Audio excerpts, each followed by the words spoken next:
Title: The Whispering Shadows. It was a moonless night, and the inky darkness enveloped the graveyard like a shroud. The cold wind howled through the gnarled trees, creating an eerie symphony of rustling leaves and creaking branches. My heart pounded in my chest as I stood before the looming iron gates, their rusty hinges groaning in protest as I pushed them open. I had always been fascinated by the paranormal, and tonight, against my better judgment, I decided to visit the oldest and most sinister graveyard in the town, Blackwood Cemetery. Its ominous reputation had made it off-limits for many, but my curiosity got the better of me. As I ventured deeper into the graveyard, the only source of light was the faint glow of my lantern. The tombstones seemed to leer at me from the shadows, their inscriptions shrouded in mystery. An unsettling chill ran down my spine, but I pressed on, the crunching of the fallen leaves beneath my feet magnifying the eeriness. A soft, almost imperceptible whisper echoed through the graveyard, causing me to stop dead in my tracks. I brushed it off as the product of my imagination, trying to rationalize my growing unease. But then I heard it again, more pronounced this time. "Leave! Leave!" The voice was low and guttural, like a distant rumble from the depths of hell. My heart raced, and my instincts screamed at me to flee, but something compelled me to stay. As if hypnotized, I followed the voice, my lantern trembling in my hand. The whisper led me to a neglected mausoleum hidden in the darkest corner of the cemetery. The mausoleum's stone door stood slightly ajar, as if beckoning me inside.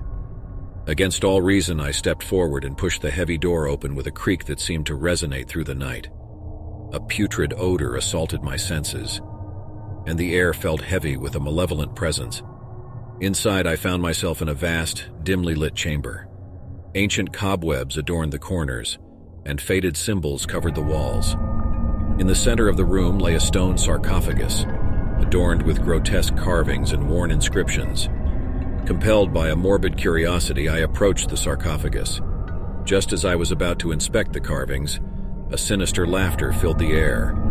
The walls seemed to pulse with a malevolent energy, and the shadows twisted into grotesque shapes. My lantern flickered, threatening to extinguish.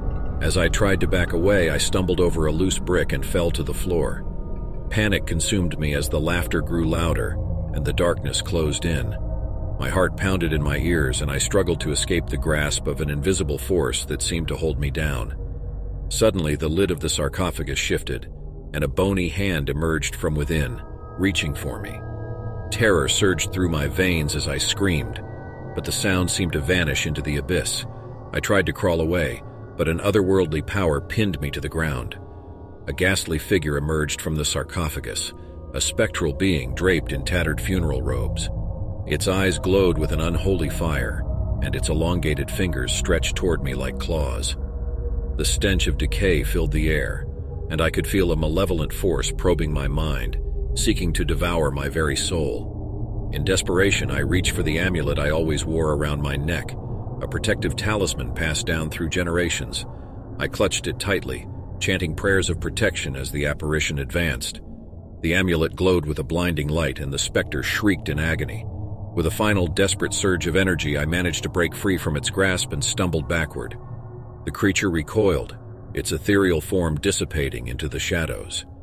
Realizing that my talisman had saved me, I gathered every ounce of strength and sprinted toward the exit. The whispers grew louder and more malevolent, seeming to mock my escape attempt. The tombstones themselves seemed to come alive, their cold hands reaching for me as I ran past. Finally, I burst through the iron gates, collapsing on the other side. The graveyard remained silent and still once again. Gasping for breath, I glanced back at the mausoleum, wondering if the horror I had experienced was real or just a terrible nightmare. From that night on, I vowed to never return to Blackwood Cemetery. The supernatural terrors that lurked there were beyond anything I had ever imagined. Whether it was a figment of my imagination or an encounter with the malevolent spirits of the deceased, I could not be certain. But one thing was clear. Some things are better left undisturbed, and the graves of the dead should never be trifled with, especially after dark. As I walked away, the chilling whispers lingered in my mind, a constant reminder of the haunted night that changed my life forever.